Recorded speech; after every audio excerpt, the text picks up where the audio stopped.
사실 이제 욥기를 처음 읽는 분들도 계시고 군데군데 은혜 받을 만한 부분만 골라서 들으신 분들도 있으실 겁니다. 그래서 막상 욥기를 이제 생명의 삶을 통해서 매일 큐티를 하다 보면 욥이 이런 말까지 하나님 앞에 했는지를 이제 뒤늦게 깨닫고 우리도 욥처럼 될 수 있겠구나라는 소망을 가진 사람도 있습니다. 여기 한번 보세요. 끝내주십시오 하잖아요. 그냥 여기서 그냥 인생을 마치면 좋겠다고. 왜냐하면 잘 참아오던 사람이 한번 무너지면 속절없이 무너지는 것을 볼 때가 있습니다. 아무리 옆에서 조언을 해도 듣지 않을 뿐더러 들을 생각조차 못하는 그런 상태에 가면 정말 심각해진 상태죠.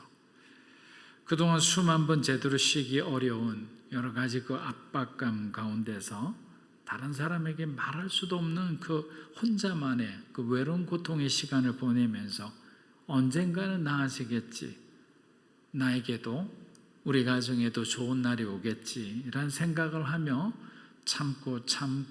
참으며 기다린 결과 오히려 상황이 점점 악화되는 자기 주변의 상황을 바라보면서 결국 죽음까지 묵상하는 사람들이 우리 주변에는 얼마든지 있을 수 있습니다. 사랑하는 여러분, 우리가 욥을 동정하기 전 이러한 욥의 상황을 통해 그럼 하나님께서는 우리에게 무엇을 말씀하시고자 하는지를 우리는 오늘 본문 속에서 한번 발견해 보았으면 합니다. 그리스도인이 세상 사람들과 다른 점은 마지막까지 소망을 잃지 않고 끝까지 하나님을 바라보고 의지하는 점입니다. 설사 욥이 잘못해서 마지막 순간까지 내몰렸다 하더라도 욥에게는 끝날 때까지는 끝난 게 아닙니다. 그리스도인은 끝날 때까지 끝난 것이 아닌 거예요. 마지막까지 그들에게는 한 줄기 빛을 붙잡을 수 있는 기회가 주어져 있는 겁니다. 그가 하나님께 자신의 죄를 고백하고 회개하는 순간 하나님은 그를 용서하시죠. 그리고 그의 삶을 회복시켜 주실 거예요. 저와 여러분들도 마찬가지입니다. 고난을 견디고 고통을 견디는 게 능사가 아니에요. 고난과 고통 가운데 있는 하나님이 우리에게 주시는 그 메시지를 우리가 붙잡지 않는 이상 일시적으로 고난이 경감되는 한이 있더라도 우리에게는 유익이 아니라는 거예요. 그러면 필요 없는 그냥 고난만 당한 거예요. 겪지 않아도 되는 그런 어려운 시간만 우리는 겪게 된 거죠. 그러나 그런 고난과 고통 속에서 하나님께서 우리에게 말씀하시고자 하는 하나님의 그 생각과 뜻들이 있잖아요. 그것을 우리가 깨닫고 그 말씀대로 그 하나님의 생각대로 우리의 삶을 조정하게 되면 우리는 다른 인생을 살아갈 수 있죠. 지금하고까지 완전히 180도 다른 삶을 우리가 영위할 수 있는 거예요. 그런데 끝까지 회개하지 않고 그냥 극한의 감정에만 머물러서 불평하고 원망해서는 노웨이, 길이 없어요. 예수님이 길이신데 그분 앞에 어떻게 나아갑니까? 죄인의 몸으로 나아갈 수가 없는 거예요. 그런데 하나님을 향한 소망을 스스로 꺾어버리고 자기 자신을 내려 포기하는 순간 욥과 우리에겐 더 이상 희망은 없는 것입니다. 어제 오늘 말씀을 보면 정말 극한의 상황 속에서도 하나님을 끝까지 의지하는 믿음을 하나님께서는 바로 오늘 욥에게 요구하고 계시는지 모르겠습니다. 욥기 10장 14절에서 15절입니다. 내가 죄를 지으면 주께서 보시고 내 죄악에서 나를 면해주지 않으십니다. 내가 악하다면 내게 재앙이 있을 것입니다. 하지만 내가 의인이어도 고개를 들지 못합니다. 수치와 고난을 지긋지긋하게 겪고 있습니다. 욥은 지금 하나님에 대한 신뢰를 완전히 잃어버린 듯 보입니다. 그는 하나님께서 다른 사람보다 훨씬 엄격한 잣대로 자신을 지금 대하고 계시다고 말하고 있는 거예요. 사람들이 범죄하면 당연히 하나님께 징계를 받는 것은 당연합니다. 하지만 소위 아빠 찬스를 얻는 사람들도 있는 반면에 자신에게는 그 어떤 작은 죄도 용납하지 않은 채 완벽한 삶을 원하시는데 이러한 조건을 충족시킬 수 있는 사람이 과연 몇이나 되겠느냐라는 욥의 속사람의 마치 항변 같은 거죠. 그리고 자신이 잘못한 일이 없는데도 찾아오는 고난과 고통으로 이제는 사람들 앞에서 머리를 들 수 없을 정도로 자신의 처지를 수치스럽게 여기는 거예요. 여러분, 우리가 사람과 사람 사이에서 가장 우리가 힘들어하는 부분 중에 하나는 뭐냐? 상대방으로부터 우리가 거절당할 때예요. 인간은 하나님 앞에 거절당했어요. 거절당한 이유는 아담과 하와가 죄를 지었기 때문에 그들은 에덴 동산으로부터 들어오는 것을 하나님께서는 이제는 거절하시고 추방하신 거죠.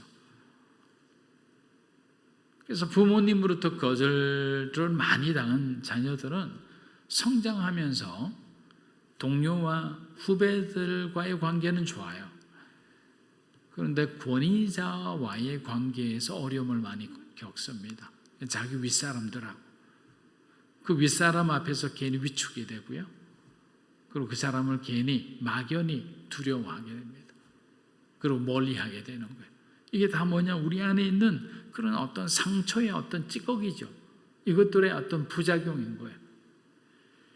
그러나 하나님의 사랑을 한번 생각해 보세요, 여러분. 주님의 사랑은 조건적이지도 않죠. 사람을 차별하지도 않죠. 어떠한 경우에도 우리를 거절하지 않습니다. 왜냐하면 예수 그리스도가 이 땅에 오셔서 우리를 위해 십자가에서 죽으셨기 때문에, 예수님께서 이미 모든 인간의 죄를 사해 놓으셨기 때문에 우리에게는 기회가 있는 거예요. 그런데 욥은 지금 그 거절감과 차별을 하나님으로부터 느끼고 있다고 호소하고 있는 거예요. 욥기 10장 16절에서 17절입니다. 내가 머리라도 들면 주께서 사자처럼 나를 사냥하시며 다시 내게 권능을 보이십니다. 주께서 나를 대적하는 증인들을 새로 세우시고 주의 진노가 내게 더해 가고 있으니 군대가 번갈아 나를 칩니다. 16절에 나오는 머리라도 들면이라는 이 단어의 문장의 뜻은 욥이 자신의 무죄함과 의로움과 정당함을 내세우기라도 하면이라는 뜻이에요. 자기는 지금 억울하잖아요. 그래서 머리를 든다는 것은 나 정말 억울해요 라고 호소하는 그런 장면이죠. 자기는 무죄하다고 자기의 정당함을 주장하는 그런 모습이죠. 그러면 어떻게 되냐? 사자처럼 하나님께서 연약한 나를 마치 매복하여 기다려 공격하듯이 그렇게 나를 힘들게 하신다. 여러분, 하나님이 욥이 말하는 것처럼 행동하시는 분이실까요? 그렇지 않잖아요. 죄를 짓지도 않았는데 이토록 비참한 상태로 만들어 버리신 하나님이란 욥의 상처가, 저와 여러분의 상처가 내뱉는 지극히 감정적인 불신에 불과한 거예요. 그렇기 때문에 제가 누누이 말씀드리지만 여러분들이 성령 충만하지 않을 때는 중요한 선택은 피하는 것이 좋습니다. 여러분이 마음에 조바심이 들 때나 아니면 어떤 정말 억울한 심정으로 굉장히 감정적으로 고조되어 있을 때는 함부로 어떤 선택을 하지 말고 그냥 주무세요. 그리고 저처럼 목욕탕에 가서 몸을 씻고 좀 편안하게 여러분들을 놓아주는 거예요. 그런데 여러분들이 그런 어떤 긴장을 풀지 않고 그 감정에 그냥 이 똘똘 뭉친 상태에서 어떤 선택을 하면 거기에는 반드시 그에 상응하는 대가를 우리가 지불할 수밖에 없습니다. 왜냐하면 그 선택에는 하나님께서 함께해 주시지 않기 때문이에요. 성령께서 우리에게 주신 그 감동대로 우리가 어떤 길을 선택하거나 또 어떤 사람을 우리가 선택할 때는 그곳 가운데는 하나님의 역사가 있죠. 하나님의 계획하심이 있죠. 근데 우리의 어떤 말초적인 감정, 어떤 외부적인 어떤 압박과 공격으로 받은 어떤 내적인 어떤 상처의 감정, 이런 감정은 아무런 도움도 되지 않은 거예요. 사랑하는 여러분, 우리는 스스로 의롭다 자랑하여도 하나님은 우리의 지난날의 죄를 증명할 수 있는 수없이 많은 새로운 증인들은 될 수 있어요. 여기 뭐라고 해놨습니까? 17절에 욥은 스스로 변호하고 있는데 하나님은 욥의 유죄를 밝히기 위해 수많은 새로운 증인들을 세우고 계시다는 거예요. 자기는 지금 무죄하다 생각하는데 갑자기 증인석에 보니까 엄청나게 많은 사람들이 있는데 곰곰이 생각해 보니까 직접적으로 간접적으로 내가 한 번이라도 말과 행동을 통해 상처를 준 사람이었어요. 그러나 나는 부지불식간에 다 잊어버린 사람들이었어요. 그래서 하나님께서는 증인들을 잔뜩 세워놓고 우리를 바라보게 하시니 할 말이 없는 거예요. 지금 욥은 그런 하소연하는 거죠. 이렇게까지 할 수가 있습니까? 물론 제가 저 사람들에게 말 한마디 잘못해서 작은 상처를 내었다고 생각해 보십시오. 그러나 그 기준이 일반 사람들하고 너무나 형평의 차이가 있는 것은 아닙니까? 라는 하소연이죠. 네, 그렇게 보이기도 합니다.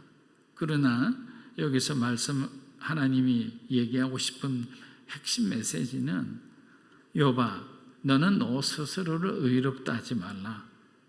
너 역시 하나님 앞에 죄인이다. 하나님은 욥이 죄인임을 깨닫게 하시는 거예요. 여러분, 주님이 저와 여러분의 은혜를 주는 과정에 반드시 필요한 것이 뭔지 아세요? 우리가 죄인이라는 고백을 하게끔 하는 거예요. 내가 죄인이기 때문에 예수님이 필요한 거잖아요. 여러분이 죄를 지었기 때문에 십자가의 용서가 필요한 거잖아요. 만약에 우리가 죄를 짓지 않았다면 죽음이 우리를 둘러쌀 이유가 없잖아요. 그런데 로마서 말씀처럼 우리가 죄를 지었으니까 모든 사람이 범죄했잖아요. 하나님의 영광이 이르지 못하잖아요. 결국 그 죄의 싹은 뭡니까? 인간의 죽음으로 찾아온 거예요. 근데 그 죽음을 막아주시는 분이 바로 예수 그리스도라는 거죠. 인간은 아담이 범죄하는 순간부터 그 원죄의 저주에서 자유로울 수가 없게 되었습니다. 그 죄의 DNA가 우리 말과 생각과 모든 행동에 나타나 결국 모든 사람이 죄를 범할 수밖에 없는 상태가 되었다라는 거죠. 욥은 점점 더 깊은 흑암의 구덩이 속으로 자기 자신을 끌고 갑니다. 그는 주님께서 모태에서 태어나지도 않게 하셨다면 자신이 이런 고통과 수치를 당하지 않을 텐데 왜 태어나게 하셨어? 최소한 여기 계신 분 중에 한 번이라도 여러분 왜 내가 태어났을까라고 생각해 보시지 않은 적이 있는 사람은 없으리라 생각합니다. 있으면 용서해 주십시오. 왜냐하면 우리는 그런 생각을 해요. 힘이 들 때마다 정말 왜 하나님께서 날 태어나게 하셔서 날 이렇게 힘들게 하고 날 이렇게 겪지 않아도 되는 이런 어려움을 겪게 하고 왜 이 녀석은 태어나가지고 이 부모 마음에 이런 속을 썩이고 이 부모 마음하고 하나님하고 비슷한 것일 수도 있겠죠. 근데 하나님은 후회하지 않으세요. 우리의 태어남에 대해서 안타까워하시죠. 욥기 10장 20절에서 21절입니다. 이제 내 인생도 얼마 남지 않습니다. 그러니 끝내주십시오. 나를 내버려 두어 잠시나마 편안하게 해주십시오. 내가 돌아오지 못하는 곳 어둡침침한 죽음의 그림자가 드리운 땅이 가기 전 어둠 그 자체의 땅 죽음의 그림자와 혼돈의 땅 빛조차 어둠 같은 그런 땅으로 가기 전에 그리해 주십시오. 자, 제가 22절까지 읽었습니다. 자, 지금 욥의 주변에 그의 마음을 이해하고 위로해 줄 사람은 아무도 없습니다. 오랫동안 우정을 나눈 친구라는 엘리바스, 빌다, 소바, 이 사람들은 어정쩡한 스탠스로 욥을 정죄하고 비난하고 있죠. 제가 어정쩡한 스탠스라는 데는 또 다른 의미가 있습니다. 자, 예전에 지난주 말씀드린 것처럼 그들은 욥과 되도록 분리되기를 원하고 있는 마음을 갖고 있죠. 왜냐? 하나님 앞에 정죄받고 고난받고 이렇게 심판받고 있는 욥과 가까이 있을 때 자신들에게도 피해가 올 수 있다는 그런 생각을 은연중에 그들이 하고 있기 때문에 하나님, 욥과 대화를 하고 있으면서도 하나님, 저는 욥과 다른 사람이에요 라고 자기를 분리해내는 거예요. 욥의 마음에 그들의 충고가 마음에 와닿을 리가 없잖아요. 함께 울어주라고 그랬잖아요. 그들은 마음속으로 들어가야 되는데도 지금 친구들은 그렇지 않습니다. 그래서 욥은 하나님께 지금 휴전을 청하고 있는 거예요. 잠시 평안의 시간과 내 그 자비를 구하고 있는 겁니다. 어차피 죽을 몸이니까 더 이상 저를 괴롭히신들 뭐가 하나님께 이득이 되겠습니까? 내가 돌아오지 못하는 죽음의 땅으로 가는 마당에 잠깐 단 하루라도 이 고통이 멈추는 시간을 한번 허락해 주시면 안 되겠습니까? 그 시간만이라도 나에게 소중하니 그 시간을 허락해 달라고 지금 강구하는 거죠. 사랑하는 여러분, 우리들도 충분히 이러한 상황까지 갈 수 있다고 생각합니다. 특히 성실하게 의롭게 정말 누구보다 가족을 위해서 충실하게 살아왔던 그 아버지의 그 가장이 주변 사람의 배신을 받아서 자기 가진 거 몽땅 잃고 가족들과 살 집 하나 마련하지 못해 마치 어떤 사형 선고를 언도받은 그런 순간에 아버지로서 어떤 선택을 할까요? 이런 사람들은 죽음을 묵상하며 마지막 죽기 전에 꼭 한번 자신을 위해서 마치 이 땅에서 이별 여행을 떠나고 싶어하는 그런 마음을 가질 수 있을 겁니다. 간혹 신문지상의 외딴 여행지에서 자살한 불행한 죽음의 소식을 들을 때마다 오늘 욥의 심정은 아니었는지 그 사람들의 어떤 답답함과 막막함, 그 절망에 대해서 한번 생각해 보게 됩니다. 그러나 여러분, 예수를 모르는 사람은 이런 극단적인 선택을 할지 모르겠으나 예수를 믿는 사람은 절대로 이런 생각조차 해서는 안 되는 거예요. 우리들에게는 사망의 음침한 골짜기 안에서도 우리를 건져주시는 하나님이 계시잖아요. 예수 그리스도가 계시잖아요. 그분을 믿는 믿음으로 우리는 일어날 수 있는 거예요. 그분이 멀리 보이면 저와 여러분의 삶에 아무런 영향력도 없어요. 그러나 하나님을 가까이 하고 하나님 말씀대로 이루어질 것이라는 그 믿음을 가지게 되면 저와 여러분은 어떠한 상황이 있든지 두려움이 없는 사람이 되는 거예요. 세상이 어떻게 감당하겠습니까? 사단 마귀가 뭐 어떻게 붙들고 흔들어대도 우리는 흔들리지 않을 겁니다. 끝까지 수많은 길 중에서 빛이 있는 주님이 걸어가신 그 길을 걸어가게 되리라 믿습니다. 그럴 때마다 우리 그리스도인은 주님을 생각하며 믿음으로 이겨내야 하는 거죠.